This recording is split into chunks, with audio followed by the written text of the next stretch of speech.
Assalamualaikum warahmatullahi wabarakatuh. Alhamdulillah.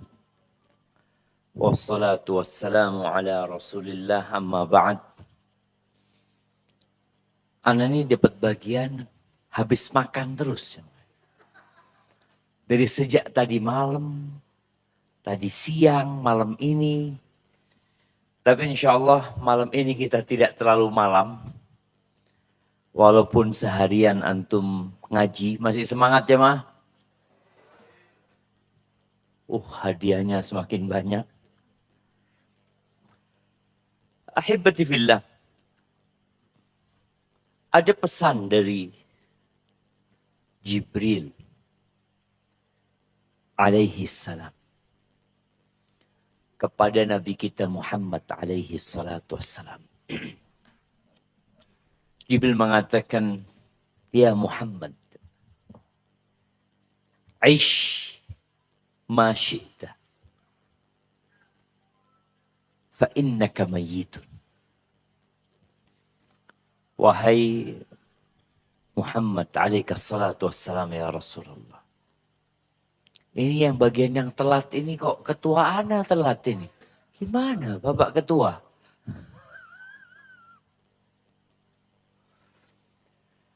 Aish ma syi'ta, hiduplah terserah engkau. Fa innaka mayyitun. Tapi engkau sudah divonis mati gitu. Kemanapun kau pergi, di bumi apapun engkau hidup, yang namanya kematian akan datang. Wa'mal ma syi'ta fa innaka majziyun bihi. Dan beramallah engkau sesukamu. Bayangin jemaah ya. Allah itu memang gak butuh dengan amalan kita. Makanya Allah katakan faman sya'a falyu'min wa man sya'a falyakfur. Kata Allah, yang mau beriman silahkan, yang mau kafir silahkan. Yang jelas semua akan menerima konsekuensi dari amal perbuatan dia. Nah, silahkan beramal. Wallah jemaah, ana ba'dal maghrib tadi mungkin dapat kiriman WA di grup yang menyayat hati ya. Kejadian di Jakarta, seorang bocah berumur 14 tahun membunuh bapaknya, membunuh neneknya, dan hampir membunuh ibundanya. Umur 14 tahun. Ada apa jemaah? Apakah ketika manusia dibebaskan untuk beramal dan berbuat, kemudian dia tidak lagi mengamalkan perintah Allah dan menjauhi larangan? Sekarang 2024 ya. 2013. Ketika anak pulang dari Madinah, kalau nggak salah di Gresik atau di Jawa Timur pokoknya kejadian. Tentang seorang anak SMP yang menjadi mucikari. Menjual teman-temannya sendiri. Tahun 2013. Tahun 2024 seorang anak SMP membunuh bapak, nenek, dan hampir bundanya dia. Nabi SAW mengatakan, ma min zamanin illa walladhi ba'dahu syarrun minhu. Tidak ada suatu masa kecuali yang sesudahnya lebih buruk daripada yang sebelumnya.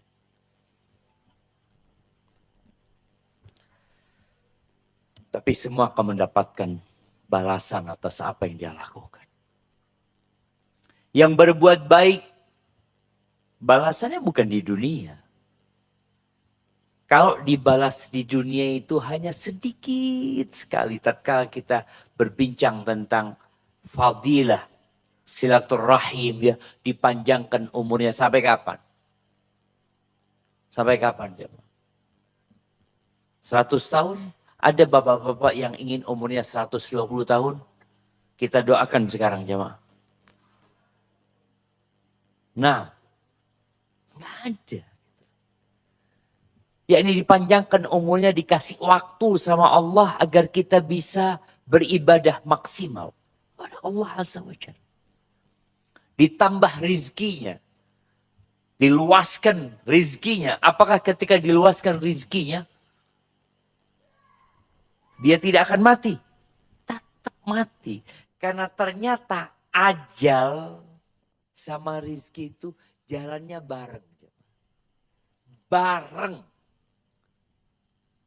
Makanya ketika kita berumur 120 hari di perut ibunda kita, Allah mengutus malaikat untuk mencatat apa? Apa? Rizquhu wa ajaluh. Rizki dan ajalnya. Terus dia hidup bahagia atau dia menderita hidupnya. Itu sudah dicatat. Dan itu jalan bareng. Makanya kalau bicara amalan kita dibalas di dunia itu sangat sedikit sekali. Balasan yang sesungguhnya wa innama tuwaffawna ujurakum yaumal qiyamah. Kata Allah Azza wa Jal, kullu nafsin dha'iqatul maut. Semua yang bernyawa pasti merasakan kematian. Wa innama tuwaffawna ujurakum. Kalian dikasih balasan sempurna itu hari kiamat nantinya. Bukan sekarang. Nabi SAW kita tahu bagaimana perjuangan beliau, lelah beliau menyampaikan agama Allah ini. Tapi beliau sakaratul maut yang sangat menyakitkan. Sampai pingsan Nabi SAW. Sampai nggak bisa jadi imam lagi di Masjid Nabawi. Sampai meninggal dunia.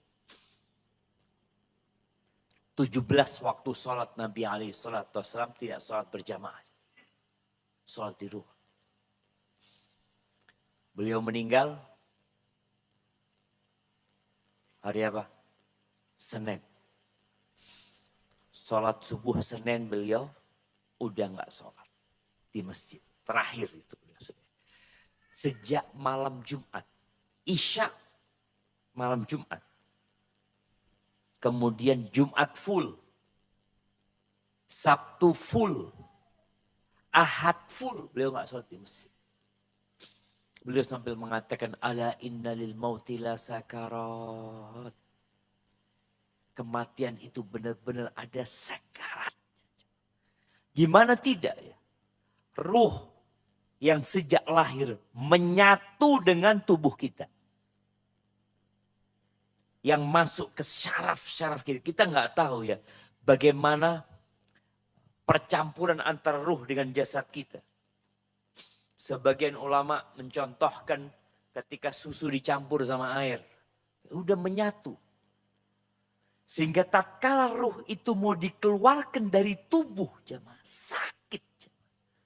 Orang dipotong saja tangannya. Dipotong saja tangannya. Atau dipotong kakinya. Jadi ruh yang ada di tangannya saja ini. Betapa sakitnya dia rasakan. Gimana ketika semua ruh di seluruh anggota tubuhnya itu dicabut. Makanya Aisyah radhiyallahu ta'ala anha. Sejak dia melihat bagaimana sakaratul maut yang dirasakan oleh Rasulullah SAW. Dia kalau dengar orang matinya kayaknya ya kok mudah ini dan itu, buat dia biasa aja. Kalau orang terbaik di muka bumi ini. Orang yang paling dicintai Allah. Matinya aja ada sakaratnya. Bagaimana dengan yang lain? Maka ingat, balasan yang sempurna itu bukan di dunia. Dan jangan pernah meminta balasan untuk di dunia saja. I'mal ma syi'ta fa innaka majziyun. Amalkan apa saja yang kau inginkan. Pasti dibalas. Wa ahbib man syi'ta. Dan silahkan kau cintai siapa saja yang kau maui. fa innaka mufariquh. Pasti engkau berpisah sama dia. Pasti. Orang yang paling dicintai Nabi SAW. Siapa jemaah? Abu Bakar, Aisyah. Sebelum mereka. Khadijah radhiyallahu ta'ala. Beliau berpisah sama Khadijah. Makanya di hari kematian Khadijah itu dikenal dengan tahun apa? Tahun berduka cita. Sedih Nabi SAW. Dan beliau tidak pernah berhenti mengingat Khadijah radhiyallahu ta'ala anha. Karena pasti berpisah. Maka tolong pastikan cinta kita tepat. Kita letakkan di siapa. Kemudian pesan Jibril wa'lam anna syarafal mu'min qiyamuhu bil-lail. Ketahuilah bahwa kemuliaan orang beriman itu dia qiyamul lail. Salat malam. Pada saat sekarang ini orang berebut kemuliaan, kehormatan, penghargaan dari apa? Dari jabatan yang dimiliki. Enggak. Kehormatan yang sebenarnya adalah qiyamul lail. Wa izzatahu istighna'uhu 'anil nas. Dan harga diri seorang muslim itu adalah ketika dia tidak membutuhkan orang lain. Dia enggak minta-minta sama orang lain. Dia tidak menginginkan apa yang di tangan orang lain. Baik, fase kematian akan datang. Dan tidak sedikit di antara kita yang mengantarkan jenazah orang tuanya. Ana ketika mengantarkan jenazah ibu Ana masih kuat. Tapi ketika Ana meletakkan jenazah ibu Ana di liang lahat itu, kemudian Ana tutup dengan kayu, Ana nggak kuat. Ana berpikir, ya Allah ya, ibunda Ana harus pergi. Dan dia harus menghadapi mungkar dan nakir di sana. Nah, Masya Allah. Itulah kehidupan dunia. Iya, ada yang mengantarkan anaknya. Ada yang mengantarkan pasangan hidup. Ada yang tahu-tahu dia dapat berita, inna lillahi wa inna ilaihi raji'un. Telah meninggal dunia. Kakak kita, adik kita. Suatu hari, antum akan dapat kiriman WhatsApp yang bunyinya, inna lillahi wa inna ilaihi raji'un. Telah meninggal dunia Syafiq bin Riza bin Hasan Basara. Ya, akan datang hari itu. Harapan kita, semoga kita husnul khatimah. Nabi Yusuf itu minta mati. Dikatakan beliau yang pertama minta mati. Beliau berdoa dalam Al-Quran disebutkan tawaffani musliman. Ya Allah, matikan aku dalam kondisi Islam. Wa alhiqni bis salihin. Dan gabungkan aku dengan orang-orang soleh. Maka antum kalau mau minta husnul khatimah, baca doa itu. Tawaffani musliman wa alhiqni bis salihin. Matikan aku dalam kondisi Islam dan gabungkan aku dengan orang-orang soleh. Baik, di kuburan akan menanti. Sampai kapan? Sampai waktu yang hanya Allah yang tahu. Ingat kejadian tahun 2000. 2000 ya? Apa 2020? 2012. Yang kiamat itu katanya siapa? Iya, 2012. Sampai katanya menurut hitungannya siapa coba? Bukan Mama Loren. Yang di siapa? Maya, suku Maya. suku Maya, kiamat akan terjadi 2012. Lewat 2012. Ternyata, siapa yang mati? Nggak ada yang tahu. Yang jelas itu pasti. Di surat Ghafir, jemaah bisa buka ya, di halaman 83. Allah mengatakan di surat Ghafir ayat 59. Inna sa'ata la'atiyatun la raiba fiha. Walakinna aktsaran nasi la yu'minun. Sesungguhnya hari kiamat itu pasti akan datang. Tidak ada keraguan tentangnya, akan tetapi kebanyakan manusia tidak beriman. Ada beberapa pekan yang lalu berangkat ke Mesir. Bapak-bapak, ibu-ibu tahu piramid itu apa sebenarnya? Apa? Kuburan. Kuburan. Jadi dia ceritanya gaet yang di sana, bahwasanya Raja Mesir ketika diangkat jadi raja, yang pertama dia lakukan adalah membangun piramid. Dia mempersiapkan yang sesudah kematian. Karena dia tahu dia pasti mati. Dan mereka beriman dengan adanya hari kebangkitan. Tapi salah keimanan mereka. Mereka berpikir kalau kaya di dunia, kaya di akhirat. Jadi kalau kepingin hidup nyaman, maka bangunlah kuburan yang besar, yang nyaman, letakkan harta di situ, bawa emasmu, semuanya nanti di situ engkau akan hidup nyaman. Bagaimana dengan budak-budak mereka? Mereka bawa mati. Jadi budak-budaknya itu sebagai pelayan nanti di sana katanya. Iya. Karena orang secara naluri seharusnya beriman dengan hari kiamat. Secara fitrah. Kenapa kok harus beriman? Loh, kita melihat di dunia ini. Ada yang kaya, ada yang miskin. Gimana ceritanya? Ada yang melakukan kezaliman, ada yang dizalimi. Ada yang mati, diperkosa sampai mati. Oh, kejadian tuh. Bapak yang dibunuh sama anaknya. Apakah kemudian ketika anaknya bunuh diri? Kadang-kadang seperti itu kan. Orang habis melakukan kejahatan, apa yang dia lakukan? Supaya dia selamat dari hukuman, dia bunuh diri. Dengan bunuh diri dia berpikir, oh selesai sudah. Aku selamat dari hukuman. Enak banget. Kalau memang kematian itu menyelesaikan segala-galanya. Antum kalau punya masalah lari kemana? Ya bunuh diri, itu udah capek loh saat ya. Yang kena penyakit, yang gak sembuh-sembuh. Aduh lah, anak mati. Datang ke dokter. Di beberapa negara itu ada suntik mati buat pasien yang sakit parah. Dia boleh minta mengajukan untuk mati.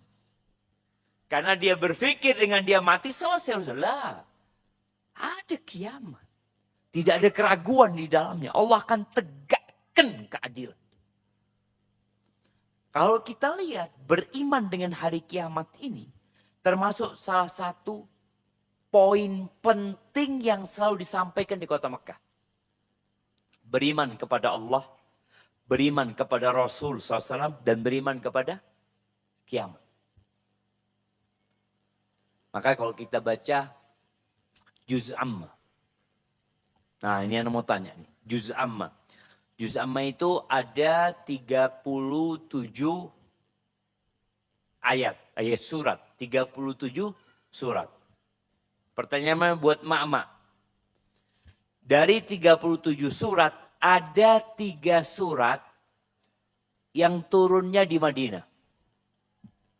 Sebutkan.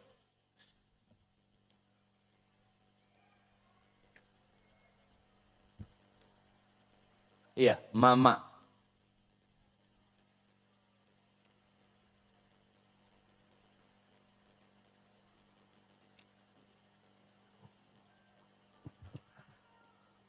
Bismillah. Ada Ustaz. Nah, silahkan.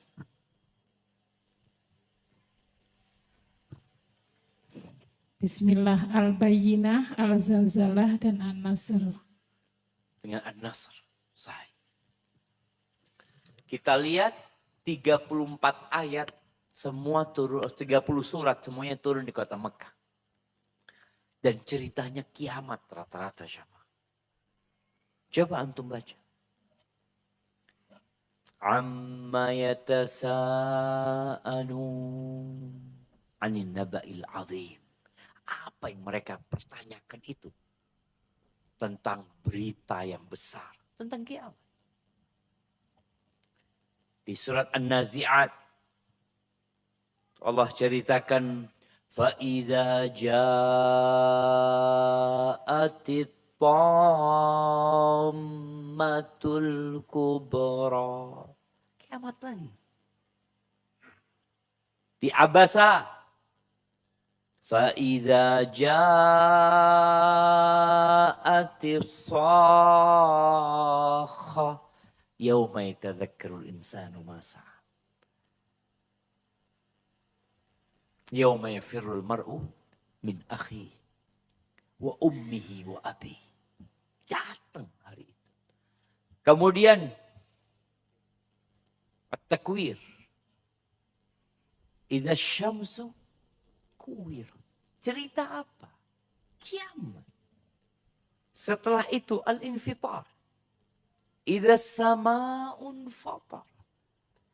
Setelah itu al-mutaffifin.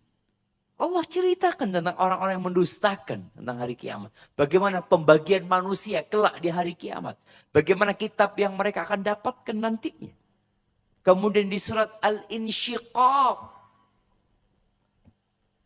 Allah cerita kiamat lagi. Kemudian di surat Al-Buruj. Allah ceritakan tentang neraka dan surga di sana. Tentang bagaimana orang-orang yang mendustakan. Berhenti nanti sampai al-qari'atu mal-qari'ah. Cerita kiamat. Kenapa? Karena beriman dengan adanya hari akhir yang merupakan salah satu rukun iman itu menjadi motor yang menggerakkan kita untuk datang malam ini kajian. Untuk sholat maghrib tadi. Dapat apa bapak-bapak setelah sholat maghrib? Emangnya panitia bagi-bagi fulus. Yang sudah sholat maghrib 100 ribuan. Nggak ada. Bapak datang ke sini pulang dikasih duit. Apa duitnya habis? Habis duitnya. Nah. Tapi itulah. Beriman dengan hari akhir. Hari pembalasan. Dan itu pasti terjadi. Ya. Banyak orang yang mendustakan. Bagaimana Allah ceritakan di surat Yasin. Ketika datang seorang kepada Nabi SAW. Di ayat 78 ya. وَضَرَبَ لَنَا مَثْلًا وَنَسِيَ خَلْقَهُ قَالَ مَنْ يُحْيِي الْعِظَامَ وَهِيَ رَمِيمٌ.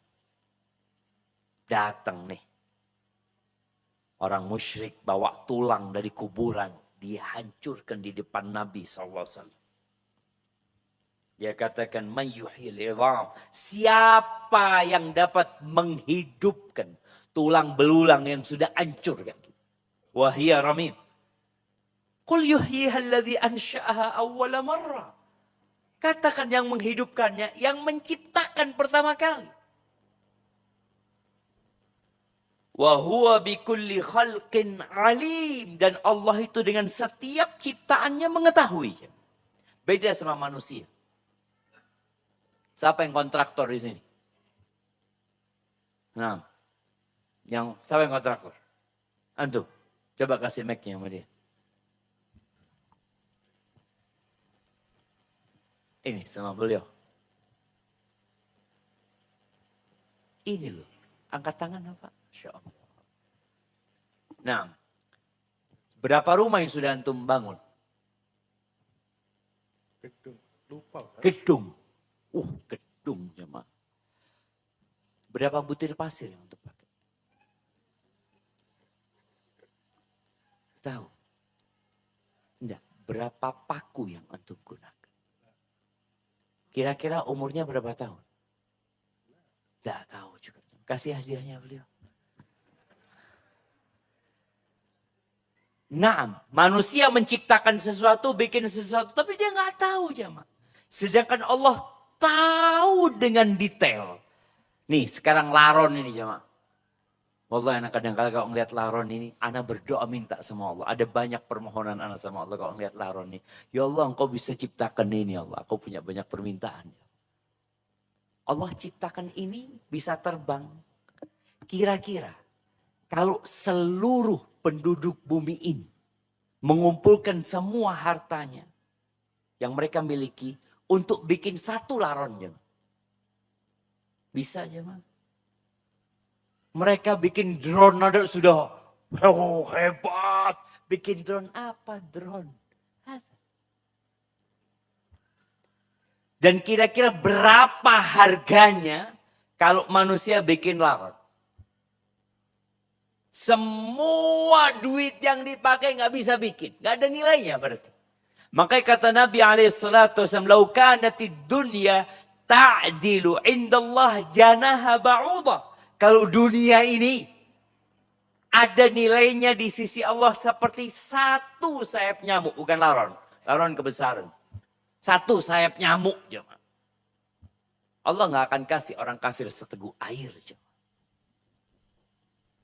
Supaya anda tahu ternyata dunia ini nggak sampai satu sayap nyamuk.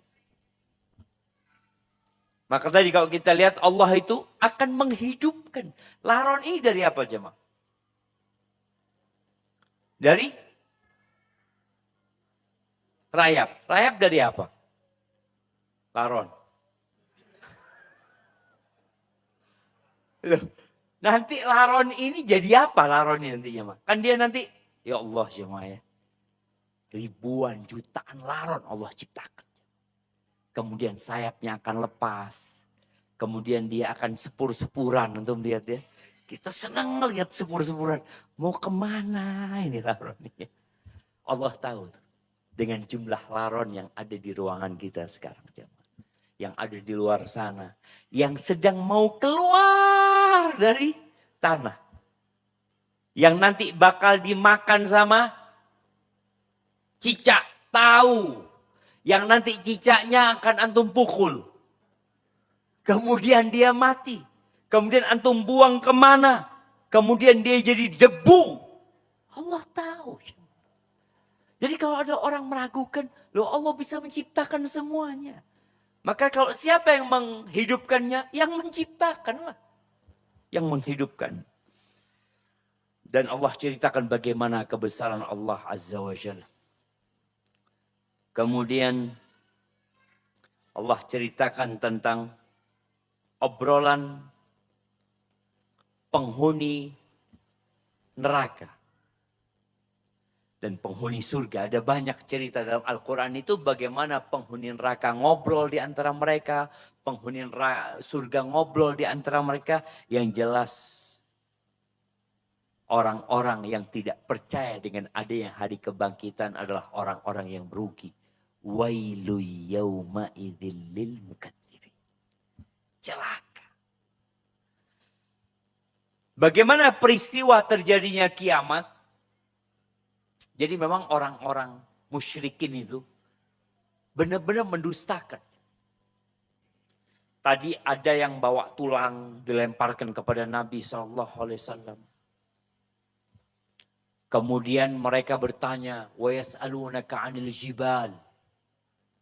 Gimana gunung-gunung ini? Kalau rumah hancur, kita ngelihat. Rumah hancur, jatuh, roboh, iya. Tapi gunung ini gimana ceritanya? Wa yas'alunaka 'anil jibal. Faqul yansifuha rabbi nasfa. Katakan Muhammad kepada mereka, Allah benar-benar akan menghancurkannya sehancur-hancurnya. Akan menjadi debu. Fayadharuha qa'an safsafa. La tara fiha iwajan wala amta. Allah akan jadikan bumi ini rata. Kalau kita lihat manusia ketika mengeruk hasil bumi. Seperti mereka yang mengeruk emas, perak, atau batu bara. Itu kan nikel. Jadinya lubang-lubang kan jemaah. Ada bekasnya. Oh ini bekas nikel. Oh ini bekasnya emas. Oh ini bekasnya batu bara. Nanti semuanya Allah bikin rata. Allah akan cabut. Itu yang namanya gunung dan Allah akan hantamkan dengan bumi. Maka bermula dengan ditiupnya sangkakala. Baik, pertanyaan buat bapak-bapak. Apa itu sangkakala? Nah, mana yang mau jawab? Apa itu sangkakala? Iya, yang sebelah kanan ini kok kayaknya jarang jawab sebelah sini. Kanan belakang Ustaz ya. Nah, fadhol, kanan belakang. Apa itu sangkakala?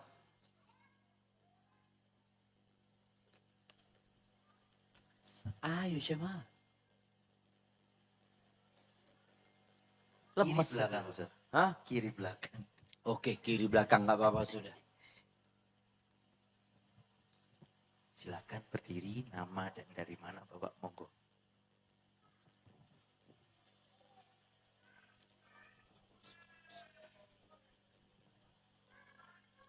Saya Dwi dari Batu, Ustaz. Masya Allah. Sangkakala kalau tidak salah adalah trompet yang akan ditiup di hari kiamat nanti. Malaikat pegang trompet. Yang Oh, akan sok ditiup, malaikat pegang trompet. Ya. yang akan ditiup oleh malaikat. Iya, pegang trompet malaikat ini. Dave, kasih hadiah, nggak apa-apa. Masya Allah. Syukur, Ustaz. Nah, kasih payung beliau. Kasih payung Ustaz. Biar nggak kehujanan. Nah, ada yang mau jawab tadi di sebelah itu, belakangnya tuh. Nah, Biar sekalian hadiahnya. iya, Ustaz ya. nah, Ya, izin Ustadz untuk menjawab. nama Nama antum. Anif dari Madiun. Oke, siap. Sangkakala itu adalah tanduk yang ditiup oleh malaikat nanti. Masya Allah. Siap, zaklah. Betul, jadi bukan trompet, Bapak. Tanduk. Karena kalau orang berpikir trompet, trompet itu yang ada nadanya ya ini itu enggak. Tanduk. Memang dulu tanduk itu mengeluarkan suara. Suara itu suara peringatan biasanya. Kalau dulu mau perang ya atau apa, itu mereka ada yang niup tanduk jemaah. Nah itu kata Nabi SAW, qarnun yunfakhu fi. Asur itu, dan nggak tahu ya apa di terjemahan bahasa Indonesia apa sangkakala. Tanduk. Apa trompet? Hah?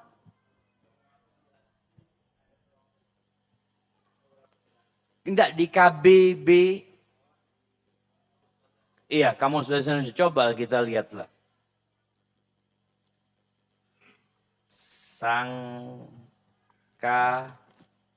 Sangkakala.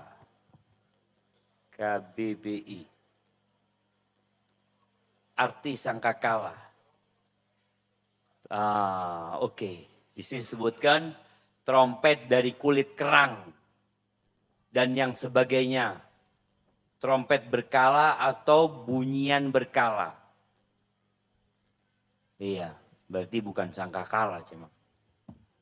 Iya, mungkin tadi mereka dulu meniup kerang juga mungkin ya. Itu disebut sangkakala. Tapi yang jelas yang namanya sur yang akan ditiup sama malaikat itu adalah tanduk. Yang suaranya itu suara peringatan. Yang besarnya hanya Allah yang tahu. Allah menyebutkan di surat Al-Haqqah ayat 13 sampai 15 ya. Fa'idha nufikha fis suri nafkhatun wahidah. Apabila sangkakala ditiup dan diangkat bumi dan gunung-gunung. Satu kali tiupan yang pertama. Wa humilatil ardu wal jibal fadukkata dakkata wahidah. Dan bumi dan gunung ini Padahal gunung ini di bumi. Tapi bagaimana tadi bumi dan gunung ini dibenturkan. Wallahu alam, ana nggak belajar tentang ilmu geologi ya. Katanya bumi ini kan memang seperti yang Allah sebutkan. Dia itu lapisan-lapisan. Ada 7 lapis. Untuk menguatkan bumi ini agar tidak bergerak, maka gunung itu ketika lapisannya patah akan terjadi gempa. Ketika apalah pokoknya lapisan-lapisan itu dikuatkan dengan adanya akar-akarnya gunung. Nanti akan dicabut. Ketika dicabut saja itu sudah bergetar bumi ini. Bagaimana ketika dia dicabut kemudian dibenturkan. Belum lagi bintang-bintang yang akan berjatuhan. Fayauma idzi waqa'atil waqi'ah. Pada hari itulah terjadi kiamat. Wansyaqqatis sama wahya yauma idzi wahiyah. Langit itu akan terbelah. Langit yang kokoh itu akan terbelah nantinya. Dan dia jadi lemah. Baik, ahibati fillah. Kemana orang akan lari pada hari itu? Ketika 2012 tuh orang-orang yang tidak beriman dengan adanya kiamat. Ya. Orang-orang yang membuat tadi film 2000 kiamat ya. Dia yang anggap seperti itu. Enggak. Mereka nggak beriman dengan adanya kiamat. Buktinya mereka masih selamat sebagian untuk melanjutkan kehidupan kembali di muka bumi ini. Mereka naik kapal untuk selamat. Sehingga orang-orang yang mungkin menonton film itu, mereka akan berpikir, oh gitu ya, tidak ada kebangkitan itu. Yang ada manusia ini saja yang akan terus melanjutkan kehidupan di dunia. Enggak. Kalla la wazar. Tidak ada tempat berlindung. Toh ngaji ada. Kehidupan normal. Kiamat itu terjadi saat orang sedang nego di pasar. Jadi pasar masih buka. Pada waktu kiamat terjadi. Membuat kolam buat minum ontanya. Orang sedang beraktivitas seperti biasa. Walaupun tanda-tanda kiamat besar sudah nampak. Turunnya Dajjal ini itu. Karena setelah Dajjal mati. Setelah Ya'juj Ma'juj juga dibunuh. Atau dimatikan oleh Allah Azza wa Jal. Kemudian orang hidup normal. Dalam kondisi hidup normal itulah kiamat akan terjadi. Dan dia datangnya baghtah. Tapi hari Jumat. Maka setiap hari Jumat itu kita memang perlu banyak-banyak berdoa memohon kepada Allah Azza wa Jalla. Berapa kali tadi sangkakala itu ditiup? 2 atau 3. Sebagian ulama berpendapat 3. Tiupan yang pertama itu dikenal dengan nafkhatul faza. Tiupan ketakutan. Artinya orang itu nggak mati, tapi dia melihat bintang-bintang berjatuhan. Dia mendengar ya. Karena di hadis Nabi alaihi salatu wassalam, Nabi alaihi salatu wassalam mengatakan, "Tsumma yunfakhu fis-sur." Kemudian ditiupkan sangkakala. Nih di halaman 91 ya, ana lewatin di hadis yang diriwayatkan Imam Muslim. Tsumma yunfakhu fis-sur. Kemudian ditiup sangkakala itu. Fala yasma'hu ahadun illa asra. Maka tidak ada satupun orang yang mendengar kecuali akan menyimak. Dia akan menyimak, ada suara, dia dengar. Litan illa asghalitan wa rafa'alitan. Jadi dia tegang mendengarkan suara itu. Dia mengangkat sisi lehernya sini. Dia bingung mendengarkan suara. Tapi nggak mati. Wa awwalu man yasma'uhu, dan orang pertama yang mendengar tiupan itu disebutkan sama Nabi SAW. Rajulun yalutu hawda ibili. Orang yang sedang menambatkan atau menyusun kumbangan air buat minum ontanya. Fayas aku wayas akun nas. Di sini. Kemudian ditiupkan yang kedua, mati semua. Jadi tiupan yang pertama itu orang ketakutan. Dia melihat bagaimana peristiwa kiamat itu nggak langsung mati dia. Kemudian ditiupan yang kedua baru mati semuanya. Nanti ditiupan yang ketiga baru mereka dibangkitkan kembali. Baik, jadi yang pertama adalah tiupan faza. Kemudian tiupan yang kedua dinamakan as-sa'aq, itu tiupan kematian. Tiupan yang ketiga adalah tiupan dibangkitkannya manusia. Allah berfirman di surat Az-Zumar ayat 68, wa nufikha fis-sur. Maka ditiuplah sangkakala. Fasa'iqa man fis samawati wa man fil ardi. Maka matilah semua yang di langit dan di bumi, kecuali yang Allah kehendaki. Berarti ada yang nggak mati? Iya. Ada yang Allah kehendaki tidak mati. Ada yang mengatakan mereka ada yang di surga. Mereka nggak mati. Tapi kalau yang lainnya mati. Ada yang mengatakan mereka adalah orang-orang yang mati syahid. Cukup kematian di dunia itu yang mereka rasakan sebagai kematian buat mereka. Wallahu a'lam bishawab. Para ulama mengatakan yang tahu cuma Allah SWT. Yang jelas di tiupan saat kematian itu nggak semuanya mati. Ada yang Allah kecualikan. Boleh jadi tadi bidadari di surga ketika ditiupkan itu nggak mati. Thumma nufikha fihi ukhra. Kemudian ditiupkan yang selanjutnya. Fa'idha hum qiyamun yanzurun. Tiba-tiba mereka berdiri menunggu keputusannya masing-masing. Ahibati fillah, berapa jarak antara tiupan yang kedua sama yang ketiga? Kalau yang berpendapat tiupan itu 3 kali. Tapi sebagian mengatakan tiupan itu cuma 2 kali. Tiupan al-faza itu bersambung sama kematian. Artinya orang itu nggak langsung mati, dia melihat kejadian yang begitu dahsyat, kemudian mati. Nah, antara kematian ini dengan kebangkitan berapa lama? Jadi ada fase, apa jemaah ya? Fase vakum. Nggak ada. Jibril pun mati. Malaikat Israfil yang meniupkan pun mati. Malaikat pencabut nyawa juga mati. Nggak ada. Berapa fase yang menunggu tadi?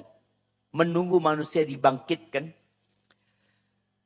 Di hadis Abu Hurairah radhiyallahu taala anhu, Nabi alaihi salatu wasallam mengatakan, ma bainan nafkhatain arba'un. Antara 2 tiupan itu 40. Ditanya Abu Hurairah, 40 apa? 40 hari? Enggak tahu. Beliau mengabaikan hal itu. 40 bulan? Enggak, kata dia. 40 tahun? Enggak. Ini enggak tahu. 40 apa? Nah, ini proses dibangkitkannya manusia seperti apa? Thumma yanzilu minas sama ma. Lalu Allah turunkan dari langit itu air. Ada yang menyebutkan di beberapa hadis airnya itu seperti maninya orang laki-laki. Kental. Hujan itu turun. Turun di bumi ini. Lalu mereka tumbuh. Jadi manusia itu tidak langsung tahu-tahu jadi orang gini. Enggak. Tetap proses tahapan-tahapan itu terjadi. Kalau ketika dia di rahimnya seorang wanita, ada prosesnya. Sampai 9 bulan. Baru jadi orang. Ini dia langsung jadi orang dewasa. Nggak jadi bayi. Dia tumbuh seperti tumbuhnya biji-bijian. Kita sering lihat kecambah. Bagaimana dia tumbuh ya. Pelan-pelan seperti itu kira-kira manusia akan tumbuh. Nabi SAW mengatakan, "Walaysa minal insani syai' illa yabla." Tidak ada sesuatu di diri manusia kecuali akan hancur, akan lebur. Illa azmun wahid. Kecuali satu tulang. Yang nggak akan hancur, nggak akan hilang. Walaupun dia mungkin dibakar ya. Ada satu bagian yang tetap akan ada. Ajmud dhanab. Ya disebutkan itu ujung tulang ekor ya. Minhu yurakkabul khalqu yaumal qiyamah. Rawahul Bukhari Muslim. Dari tulang inilah seperti bijinya dia. Dari tulang inilah manusia akan dibangkitkan kembali. Akan tumbuh. Maka tadi bagian ini tidak akan hilang. Walaupun dia dibakar tadi ya. Kemudian menyatu dengan tanah. Nanti tetap dia akan ada dan dibangkitkan dari sana. Baik. Sudah. Manusia dibangkitkan. Dari kuburnya. Ingat. Bicara dibangkitkannya manusia. Yang pertama akan dihidupkan sama Allah itu adalah malaikat Israfil. Jadi ketika manusia sedang tumbuh di dalam tanah. Tumbuh untuk menjadi tubuh yang sempurna. Ketika sudah sempurna, belum ada ruh. Disinilah kemudian malaikat Israfil dibangkitkan sama Allah yang pertama kali. Kemudian dia meniup sangkakala itu.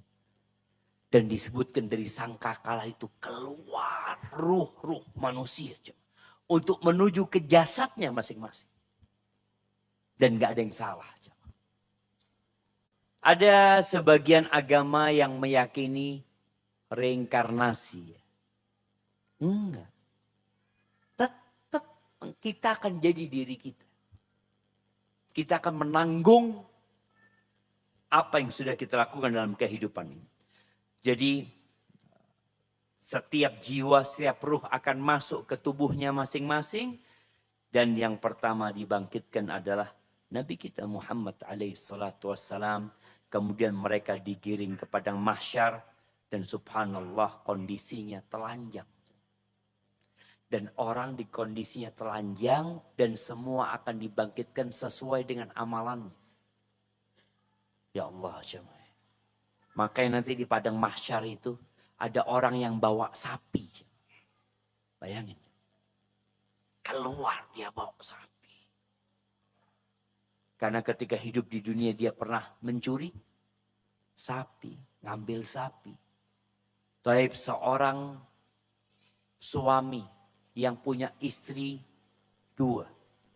Kemudian dia condong kepala salah satunya. Artinya dia tidak adil. Maka dia akan keluar dari kuburnya dalam kondisi wasyikuhumai. Bagian separuh badannya itu miring. Dia jalan mungkin dengan menyeret. Orang-orang yang sombong akan dibangkitkan dari kuburnya. Amthal-dzar. Fi surat rijal. Seperti semut. Tapi manusia. Manusia aja. Bagaimana dia melihat orang-orang raksasa seakan-akannya. Padahal orang-orang itu bukan raksasa. Tapi dia yang Allah jadikan kecil. Dan orang yang minta-minta dalam kehidupan dunia. Padahal dia tidak berhak untuk mengemis, untuk minta-minta. Yub'athu yawmal qiyamah. Walaysa fi wajhi muz'atu lahmin. Dia dibangkitkan pada hari kiamat. Di wajahnya nggak ada dagingnya. Tengkorak wajahnya. Ketika orang-orang pada sempurna, dia nggak sempurna wajahnya. Maka dia nundukkan wajahnya. Malu dia. Ya, yang mati dalam kondisi berihram. Subhanallah. Yang mati dalam kondisi berihram. Dia akan dibangkitkan dalam kondisi bertalbiyah. Ingat ketika Nabi SAW haji wada, ada sahabat radhiyallahu anhu yang mati jatuh dari ontanya. Jatuh dari ontanya. Meninggal dunia dalam kondisi berihram. Kata Nabi SAW, kafinuhu fi thawbay. Kafani dia di dua baju ihramnya. Wala tughattu ra'sahu. Kepalanya jangan ditutup. Bayangin. Dia di yang lahat itu posisi kepalanya terbuka. Jangan ditutup. Kenapa? Karena termasuk larangan ihram itu menutup kepala. Wala tughattu ra'sahu wala tuhannitu. Jangan dikasih wangi-wangian. Karena wangi-wangian termasuk larangan orang yang sedang berihram. Padahal kalau orang mati biasanya kita kasih wangi-wangian. Ini nggak boleh sama Nabi SAW. Kenapa kata Nabi SAW? فَإِنَّهُ يُبْعَثُ يَوْمَ الْقِيَامَةِ مُلَبِّيًا. Dia akan dibangkitkan, dikeluarkan dari kuburnya jamaah dalam kondisi bertalbiyah. Dia keluar dari kuburnya mengatakan labbaik Allahumma labbaik. Karena belum selesai ihram dia. Labbaik la syarika laka labbaik. Innal hamda wan ni'mata laka wal mulk la syarika lak. Yang mati syahid. Dia dibangkitkan dengan darah. Warnanya warna darah, tapi aromanya aroma misik. Karena darah itu amis. Tapi nanti karena dia mati syahid, dia akan dibangkitkan dalam kondisi tadi dengan darah-darahnya, tapi aromanya aroma misik. Ada cerita sahabat Nabi Sa'ad bin Abi Waqqas bersama Abdullah bin Jahash. Kita lihat ya bagaimana orang-orang yang beriman ketika berdoa. Sebelum perang Uhud, kita tahu di antara waktu mustajab berdoa adalah ketika perang.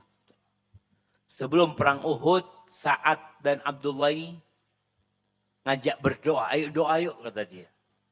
Ayo kata dia. Akhirnya Sa'ad bin Abi Waqqas doa. Sa'ad bin Abi Waqqas berdoa, dia meminta, ya Allah kalau besok engkau pertemukan aku dengan musuh. Farzuqni aduan. Syadidan ba'suhu syadidan haraduh. Berikan aku rizki musuh yang kuat, yang gagah perkasa. Nggak kayak tadi waktu main kita di lapangan. Kita paling senang kalau lawan kita yang tua-tua. Bismillah. Mudah ini mengalahkannya. Nah, kelompok satu menang karena mana kelompok satu? Karena lawannya tua-tua, betul. Nah, saat enggak aku minta musuh yang kuat, yang gagah perkasa. Dia berusaha untuk membunuhku dan aku berusaha untuk membunuh dia. Kemudian aku dapat membunuh dia. Amin. Kata Abdullah bin Jahash. Engkau sekarang berdoa. Doa. Minta sama Allah Azza wa Jalla. Sama doanya. Kalau engkau pertemukan aku dengan musuh. Kita tuh nggak boleh berdoa berjumpa sama musuh. Nggak boleh. Tapi kalau berjumpa dengan musuh, kita minta sama Allah supaya dikasih kesabaran ya. Ini minta rezeki. Kalau engkau pertemukan besok aku dengan musuh, maka pertemukan aku dengan musuh yang kuat dan gagah perkasa. Yuqatiluni wa uqatiluhu. Dia berusaha untuk membunuhku, aku berusaha untuk membunuh dia. Fayaktulani. Kemudian dia dapat membunuh. Dia minta apa jemaah? Minta mati syahid. Dia membunuhku. Kemudian dia memotong telingaku dan hidungku. Lalu ketika engkau bangkitkan aku pada hari kiamat. Engkau bertanya kepada aku. Fima judi'a anfuka wa quti'at udhunuk. Kau tanya sama aku, ya Allah, kenapa telingamu kok dipotong dan hidungmu dipotong? Aku mengatakan, fika wa fi rasulik. Karena aku berjuang untukmu dan untuk menyelamatkan Rasulmu. Lalu engkau mengatakan, sodakta, benar. Amin, kata Sa'ad bin Abi Waqqas. Saat cerita sama anaknya. Ya, setelah bertahun-tahun anaknya sudah besar ya, saat mengatakan, wallah demi Allah, doanya Abdullah lebih baik daripada doa bapak. Aku melihat setelah perang Uhud itu, telinga dan hidungnya dia itu jadikan kalung-kalung sama orang-orang musyrikin. Digantung di pohon-pohon. Ya memang seperti itu. Ketika orang beriman dengan adanya hari kiamat, dia siap cuma menghadapi itu. Abdullah bin Mubarak atau yang lainnya, kalau nggak salah Abdullah bin Mubarak ya, ketika beliau minum air zam-zam. Beliau berangkat haji, dia minum air zam-zam. Beliau ambil tuh air zam-zam. Lalu beliau mengatakan, Allahumma ya Allah, sesungguhnya guruku mengajarkan kepadaku dari gurunya. Dari Ibn Abil Mawali, dari Jabir bin Abdullah, sahabat Nabimu SAW, bahwa Nabimu bersabda, ya Allah, ma'u zam-zam lima syuribalahu. Air zam-zam itu tergantung niat meminumnya. Fa inni ashrabuhu li dhama'i yaumil mahsyar. Ya Allah, aku minum ini agar aku tidak kehausan di padang mahsyar. Itu iman dengan hari akhir. Makanya ketika seorang memiliki keyakinan yang kuat, apapun yang dia hadapin di dunia ini ringan buat dia. Orang dibangkitkan dalam kondisi telanjang. Naam. Belum disunat, iya. Sampai Aisyah tanya, ya Rasulullah, rijalu wan nisa. Laki-laki dan wanita. Naam, kata Nabi SAW. Gimana laki-laki dan wanita? Al-amru a'zamu min dhalik. Nggak ada orang memikir orang lain pada hari itu. Yang ada kabur dari bapaknya, kabur dari anaknya, kabur dari istrinya. Likulli mri'in minhum yawma idzin sya'nu yughni. Semua memikirkan dirinya sendiri. Antum ketika terjadi tsunami atau gempa yang dahsyat. Kemudian tahu-tahu ada perempuan yang keluar dari kamar mandi telanjang. Antum akan ngelihat. Mati ketiban. Nggak ada orang akan lari menyelamatkan dirinya masing-masing. Dan yang pertama dikasih baju pada hari kiamat itu bukan Nabi kita Muhammad SAW. Tapi Nabi Ibrahim. Kenapa? Nabi SAW mengatakan di hadis riwayat Imam Bukhari, inna awwala man yuksa yaumal qiyamah Ibrahim. Ibrahim pertama dikasih baju. Para ulama berusaha untuk menyimpulkan ya. Kenapa? Kok Nabi Ibrahim? Hikmahnya apa? Ada yang mengatakan bahwasanya seperti Imam Al-Qurtubi. Boleh jadi itu balasan buat Nabi Ibrahim. Ketika Nabi Ibrahim mau dibakar, beliau ditelanjangi sama kaumnya. Bayangkan ya, Nabi ditelanjangi sama kaum. Kemudian diletakkan di alat pelontar itu, menjanik. Kemudian dilemparkan. Maka itu balasan Allah buat Nabi Ibrahim. Alaihissalam, dia menjadi orang yang pertama kali dikasih pakaian. Baik, digiring ke padang mahsyar, semua sesuai dengan amalannya. Dan tadi sudah sampaikan yang pertama dibangkitkan dari kuburlah Nabi kita Muhammad alaihi salatu wassalam. Proses di padang mahsyar, anak punya waktu habis sudah. Anak akan sampai. Jadi ada beberapa apa istilahnya, titik kumpul. Biasanya. Titik kumpul yang kira-kira ada 3. Nanti ada yang namanya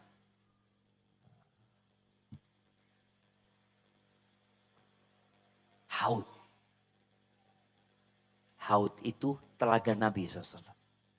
Jadi orang-orang ketika dibangkitkan dari kuburnya, mereka nggak langsung di sidang. Mereka dibiarkan.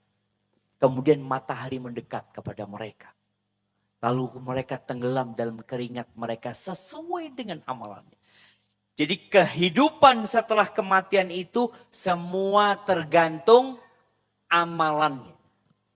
Kita ini kadang-kala bergurau ya sama teman kita ketika ngantri. Tahu-tahu ayamnya terakhir tinggal satu.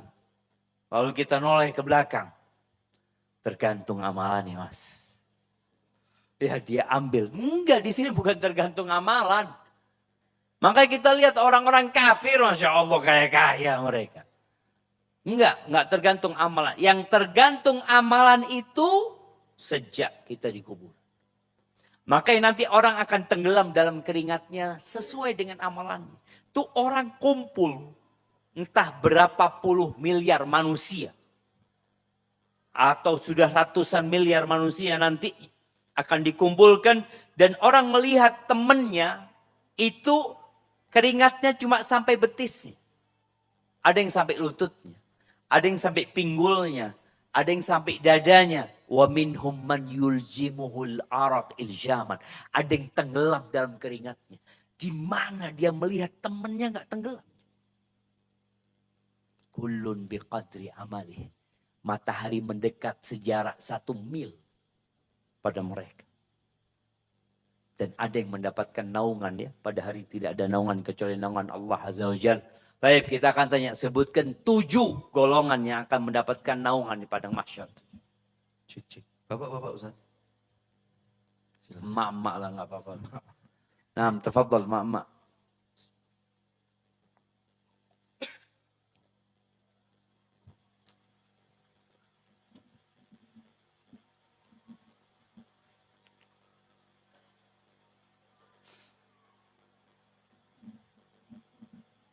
Nah, silahkan.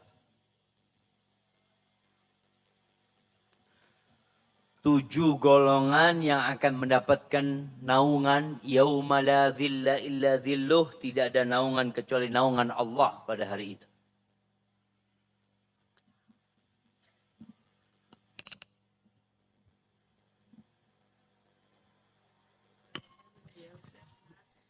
Nah, Bismillah.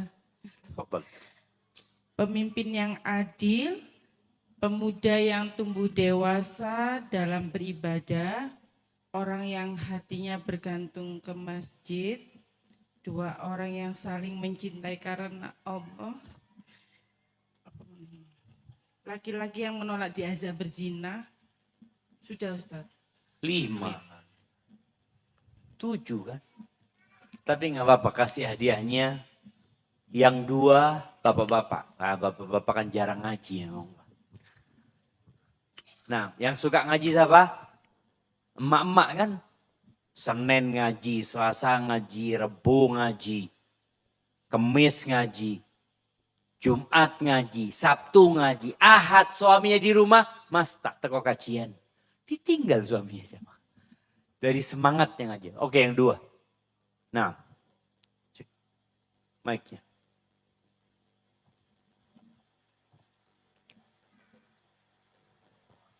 Assalamualaikum Ustaz. Waalaikumsalam. Ibnu dari Jogja Ustaz. Siap. Mencoba menambahkan yang kedua. Yang pertama adalah orang yang bersedekah dengan tangan kanannya sampai tangan kirinya Tidak mengetahui apa yang dia sedekahkan. Nah, orang yang bersedekah kemudian menyembunyikan sedekahnya jamaah sampai tangan kirinya tidak tahu yang diberikan oleh tangan kanan. Baik. Yang ke-7, orang yang senantiasa berzikir pada saat bersendiri atau senantiasa meneteskan mata pada saat Barakallahu berzikir. fikum. Nah, wa rajulun dzakarallaha khalian fafadat ainah. Orang yang mengingat Allah dalam kondisi sendirian, kemudian air matanya menetes. Kita tuh kalau nangis ketika kajian biasa. Karena tersentuh hatinya. Kadangkala imamnya nangis, kita juga nangis.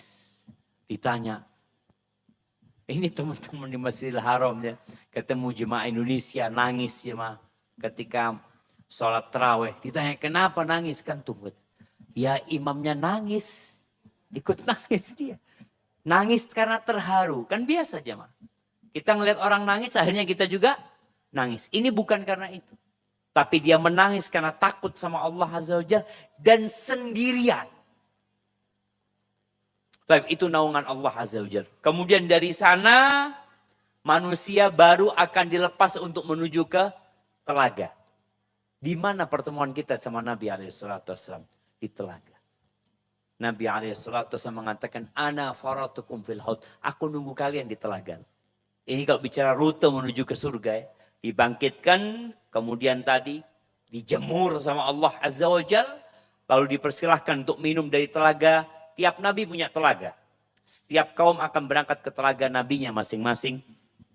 Kemudian setelah haud baru akan ada hisab persidangan. Jadi hisab itu persidangan perhitungan. Jadi ada perbedaan antara hisab sama mizan. Apa bedanya? Hisab itu untuk mengetahui kuantitas, jumlahnya, sholatnya berapa, akan ada tanya jawab, akan ada penyidikan ketika hisab. Tapi mizan itu untuk mengetahui apa? Kualitas, berat jamaah, ditimbang. Kita sama-sama umurnya umpamanya 60 tahun. Sama-sama sholatnya selama 50 tahun. Sama, nggak pernah ninggalkan sholat. Timbangannya beda. Dan ingat ini, selalu anak ingatkan ya. Buat orang-orang yang berduit ini. Pada hari kiamat nanti, hitungannya itu persentase. Persentase. Jadi antum sodakoh 1 juta.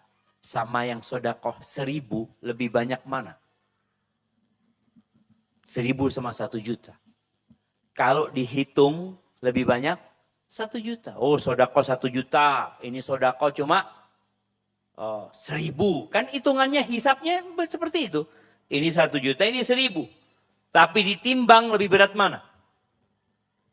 Tergantung yang ditinggal. Makanya ketika Nabi SAW datang, Umar bin Khattab bawa setengah hartanya. Nabi bertanya SAW, Mada abqaita li ahlika. Apa yang kau sisakan buat keluargamu? Sisanya berapa? Hitungannya sisanya berapa? Bukan berapa yang kau keluarkan, sisanya berapa? Maka Nabi juga menjelaskan alaihissalam, sabaqa dirhamun mi'ata dinar. 1 dirham bisa mengalahkan 100 dinar. 1 dirham itu 1/10 dinar. 1 dirham itu 1/10 dinar. Bagaimana 1 dirham bisa mengalahkan 100 dinar? 100 dinar ini berapa jamaah? Ya 425 gram emas. Bayangin. Itu bisa mengalahkan. Sahabat heran. Kita kan kalau melihat orang sodako. Ya Allah sodakonya. Kadang-kala disebutkan fulan sodako 100 juta. Banyak apa dikit? Bisa banyak, bisa dikit. Maka ketika sahabat bertanya radhiyallahu anhum, kok bisa ya Rasul? Iya nih orang yang sedekah 1 dirham, dia hanya punya 2 dirham. Cuma 2 dirham. Ketika dia sodakohkan 1 dirham, berapa yang dia sodakohkan? 50%. Itu orang yang sodakoh 100 dinar, hartanya setumpuk. Dia cuma ngambil 1 gepok aja. Dia sodakohkan. Berapa yang tersisa? Lebih banyak yang disisakan. Maka nanti akan terlihat di sana. Maka jadi orang miskin jangan takut sama orang kaya. Ya Allah orang kaya ini sodakonya banyak sekali ya. Antum lihat berapa yang antum sisakan. Dan biasanya Sodakoh ketika miskin lebih mudah daripada sodakoh ketika kaya. Kok bisa? Ana rasakan sendiri karena Ana pernah nggak punya duit sama sekali. Itu temen butuh duit 10.000, Ana kasih 10.000. Padahal semua harta Ana itu ya. Semua. Ketika antum sudah dikasih harta. Umpamanya antum sodakoh 50.000. Punya uang 100.000, antum sodakoh 50.000. Berat apa enggak? Agak berat sih Ustaz. Oke. 10.000 sodakoh 5.000. Ringan apa berat? Cuma 5.000. Ketika antum punya uang 1 miliar. Bisa antum sodakoh 500 juta? Mikir aja. Antum merasa banyak? Enggak, sama. Nilainya dengan dulu waktu antum sodakoh 5.000. Sama persis. Enggak beda. Karena hitungannya berapa yang antum tinggal? Kan 50%. Kalau punya 1 triliun. Sodakoh 500 miliar. Banyak apa dikit? Sama-sama 5.000. Waktu dulu antum sodakoh 5.000 sama persis. Tapi kenapa ya manusia berat jemaah?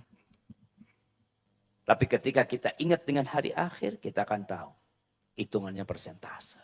Kemudian dari mizan itu, Allah ceritakan fa'amma man thaqulat mawazinuhu fahuwa fi 'isyatir radiyah. Kemudian manusia akan digiring menuju ke sirat yang berada di atas neraka jahanam. Semua akan melewatin sirat. Jadi orang yang masuk surga tanpa hisab, tanpa adab juga akan lewat sirat. Kenapa? Karena rute menuju ke surga memang lewat sana. Nggak ada jalur lain. Jalurnya sirat itu. Setelah lewat sirat, yang lewat sirat itu ada 3. Ada yang selamat tanpa kena api neraka. Yang kedua, ada yang selamat tapi luka-luka. Selamat dia, tapi dalam perjalanan di sirat itu dia terluka. Kemudian ada yang terjatuh. Kalau orang-orang kafir nggak lewatin sirat. Orang-orang kafir nggak lewatin, mereka akan digiring langsung masuk ke neraka. Yang lewat sirat ini hanya orang-orang yang beriman, jamaah. Kemudian nanti nggak langsung masuk surga, akan melewatin jisir, jembatan, jamaah. Jadi sirat itu di atas neraka, kemudian dari ujung neraka situ ada jisir menuju ke pintu surga. Ada jembatan lagi menuju ke pintu surga, di sana ada kisos. Orang-orang sudah masuk surga tapi dibersihkan hati mereka. Ya yang ada urusan satu sama lain, ya suami sama istri pernah ada urusan, tapi sama-sama masuk surga. Maka di tempat itu dibersihkan hatinya. Baru setelah itu menuju ke pintu surga dan sampai pintu surga juga nggak dibukakan pintu surga. Nunggu siapa? Nunggu Nabi kita Muhammad SAW. Allahu Akbar ya, semoga kita masuk surga. Itu mungkin dapat Anda sampaikan. Ada sisa waktu untuk tanya jawab, tafadhol. Alhamdulillah baik, terima kasih. Syukran Ustaz Syafiq. Sudah ada sekitar 8 pertanyaan yang masuk Ustaz. Mungkin pertanyaan pertama. Assalamualaikum warahmatullahi wabarakatuh. Bismillah Ustaz, izin bertanya. Bagaimana apabila seorang suami yang mempunyai 2 istri dan mereka sudah saling mengenal dan akrab. Suatu ketika di saat safar bersama 2 keluarga, ada kejadian suami ditanya oleh kawannya. Secara spontan bertanya, dan memperkenalkan keluarganya satu-satu. Namun saat istri pertama diperkenalkan, suami menjawab bahwa dia istrinya. Namun saat istri kedua, suami jawab adalah keluarga saja. Istri kedua merasa kecewa Ustaz. Menurut Ustaz, apakah suami tersebut telah zalim dan sikap apa yang harus dilakukan istri kedua? Dan istri pertama tidak menegur atas sikap suami juga. Mohon nasihatnya Ustaz.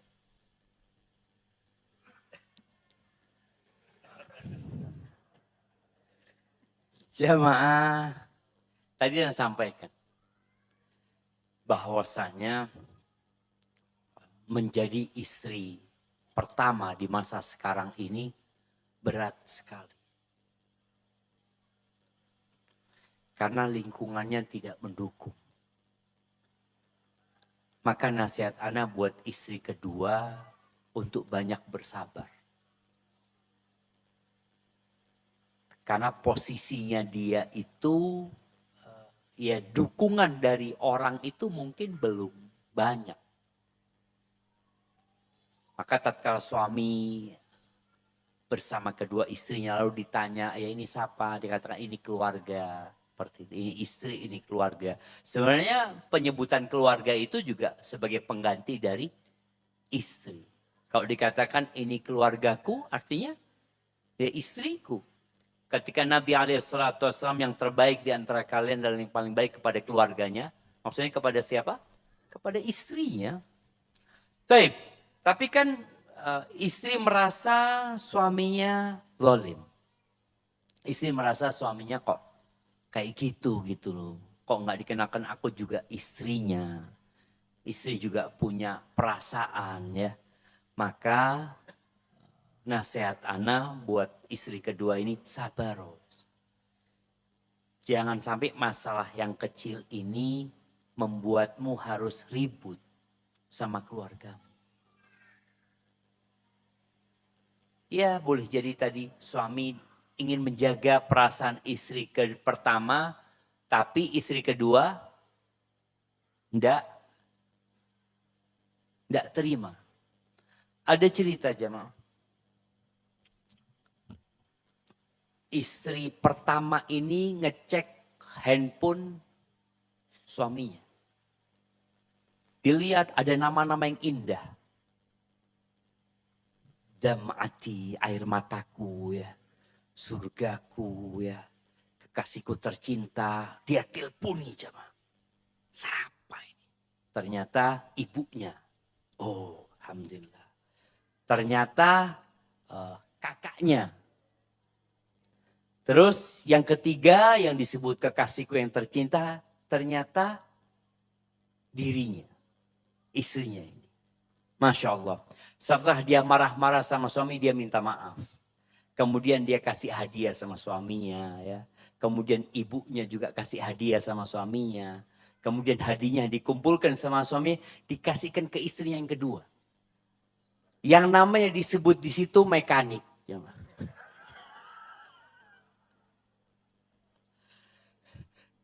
Istri kedua namanya siapa? Mekanik. Dan istri kedua ini yang ngasih nama orang-orang itu. Dia menamakan dirinya sini kasih nama mekanik aja. Kenapa? Demi menjaga keharmonisan di rumah. Sampai ada cerita juga di Indonesia ini. Di Jawa Tengah sana seorang suami punya istri kedua tapi istri pertamanya nggak tahu. Karena dia jaga hati istrinya sebenarnya. Ditulis showroom Yamaha. Jadi kalau ada telepon, mas, showroom telepon mas. Oh kasihkan. Ya sih keluar rumah dia telepon urusan showroom Yamaha.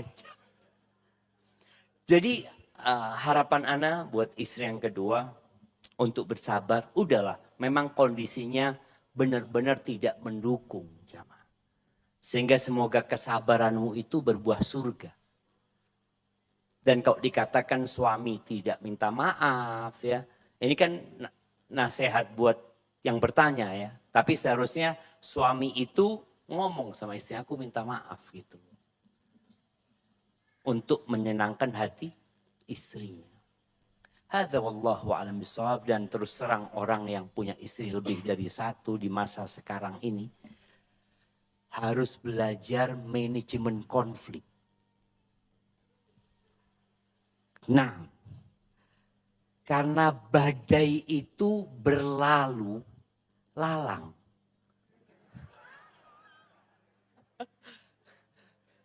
Jadi badai itu berlalu lalang. Pikirnya sudah alhamdulillah selesai. Pagi selesai, sore datang lagi tuh badai jemaah.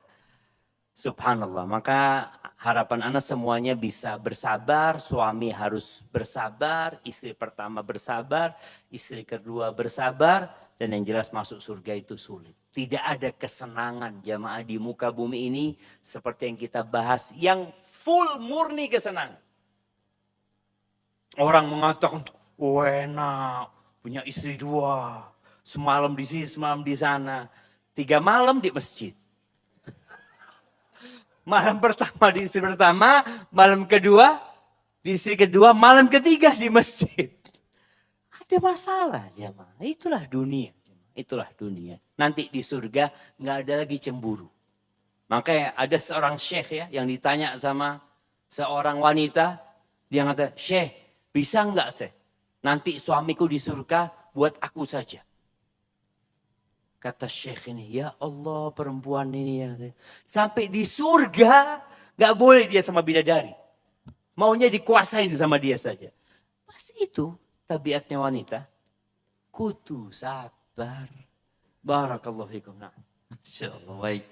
Pertanyaan berikutnya Ustaz, bismillah. Izin bertanya mengenai kewajiban pergi haji bagi yang sudah mampu. Saya akhwat, masih single, belum menikah, namun secara finansial dan waktu sudah mampu untuk pergi haji. Tapi tidak ada mahramnya Ustaz. Apakah saya harus berangkat haji dulu sendirian atau harus menunggu ada mahram dulu baru berangkat? Dalam hal ini menunggu sampai menikah dulu. Tapi kapan? Belum tahu Ustaz. Mohon arahannya. Menunggu sampai? Sampai kapan? Belum tahu Ustaz. Sebelumnya. Dalam hal ini menunggu sampai menikah dulu, gitu Ustaz. Barakallahu fikum. Nah, yang pertama berkaitan dengan mahram itu bukan suami ya. Mahram itu adalah yang diharamkan untuk dinikahin. Suami ya suami. Ini mahram saya, bukan ini suami saya. Kalau dikatakan mahram, ya mahram ini paman saya, ini keponakan saya, ini bapak saya, ini adik saya, ini abang saya. Artinya mahram itu yang diharamkan untuk dinikahi. Maka disebutkan nggak boleh seorang safar kecuali ma'adhi mahram. Kalau sama suami selesai sudah, ada suaminya dia. Baik, berarti kalau dikatakan dia mampu, apakah dia wajib berangkat sekarang atau boleh menunda? Kewajiban berangkat haji ini ada 2 pendapat para ulama. Yang pertama mengatakan wajibun alal faur. Wajib langsung dilaksanakan. Mampu sekarang ya sekarang berangkat. Pendapat kedua mengatakan wajib ala tarahi. Wajib yang boleh ditunda. Seperti sholat duhur, itu kan ada waktunya. Dari duhur ke asar gitu. Enggak langsung adzan harus sholat. Enggak. Sholat duhur jam 1 boleh enggak? Boleh. Tetap dikatakan sholat tepat waktu. Karena waktu sholat duhur itu dari matahari tergelincir sampai masuk waktu asar. Seperti itu. Dan Anda melihat jumhur ulama berpendapat tidak alat tarahi. Jadi itu bukan kewajiban yang saat ini mampu, saat ini harus daftar. Harus berangkat. Boleh jadi dia mungkin tadi seperti disebutkan Anda belum punya mahram. Ya sudah ditunggu mahram. Tunggu mungkin ada kerabatnya yang juga mau berangkat. Atau tadi tunggu sampai punya suami. Tapi kalau sampai waktu tertentu dia nggak ada mahramnya. Apakah dia tetap wajib berangkat haji? Menurut pendapat Al-Imam Syafi'i, iya. Wajib dia berangkat haji. Tapi dengan syarat. Syaratnya itu ada rifqah ma'munah. Ada kelompok yang bisa menjaga dia. Yang amanah, yang bisa menjaga dia. Tapi menurut pendapat Imam Ahmad, enggak. Dia enggak wajib haji. Karena dalam pendapat Hambali disebutkan mahram itu termasuk syarat wajib. Artinya kalau enggak ada mahramnya berarti enggak wajib. Berarti dia nggak mampu. Nggak mampu kalau nggak ada mahramnya. Tapi yang mendapatkan syafaat enggak. Kemampuan itu ya bekal dan kendaraan. Itu mampu gitu loh dia. Seperti itu, maka nasihat ana, tunggulah. Engkau tunggu, kalau mungkin kau mau daftar ya daftar, karena sekarang lumayan lama menunggu orang berangkat haji. Kemudian tadi engkau juga bisa memberangkatkan keponakanmu, kakakmu, pamanmu. Mereka adalah mahrammu, walaupun kau nggak punya suami. Dan ana doakan semoga cepat ada suaminya. Barakallahu fikum. Baik, terima kasih. Pertanyaan berikutnya Ustaz. Assalamualaikum warahmatullahi wabarakatuh. Waalaikumsalam. Ustaz, saya ingin diberi nasihat tentang kehidupan rumah tangga kami, yang dimana orang tua yang sering mengintervensi. Saya punya usaha catering, meski belum begitu besar, alhamdulillah ada hasilnya. Suami kebetulan resign dari pekerjaannya, tetapi saat ini suami juga mengajar les privat, mengaji di rumah. Meski tidak banyak, tetapi cukup. Namun, sepertinya ibu mertua saya tidak rela suami saya bekerja di rumah. Maunya suami bekerja di luar sebagaimana umumnya. Sebagaimana umumnya orang-orang. Suami saya sebenarnya lebih suka bekerja dari rumah karena tidak terikat oleh waktu, lagi pula juga bisa membantu saya ketika ada pesanan. Lalu bagaimana saya harus bersikap sementara saya dan suami berbeda pemikiran dengan ibu mertua. Sedangkan ridha orang tua juga berpengaruh atas kelancaran usaha kami. Masya Allah jemaah. Ini ujian demi ujian yang kita dengarkan. Intinya sabar enggak kita semua. Allah mengatakan waja'alna ba'dakum li ba'din fitnah atasbirun. Kami jadikan sebagian kalian ujian untuk sebagian lainnya. Poinnya apa? Sabar enggak kamu menghadapi. Maka hendaklah menantu ini sabar menghadapi mertuanya. Tapi apa sikap yang harus dilakukan?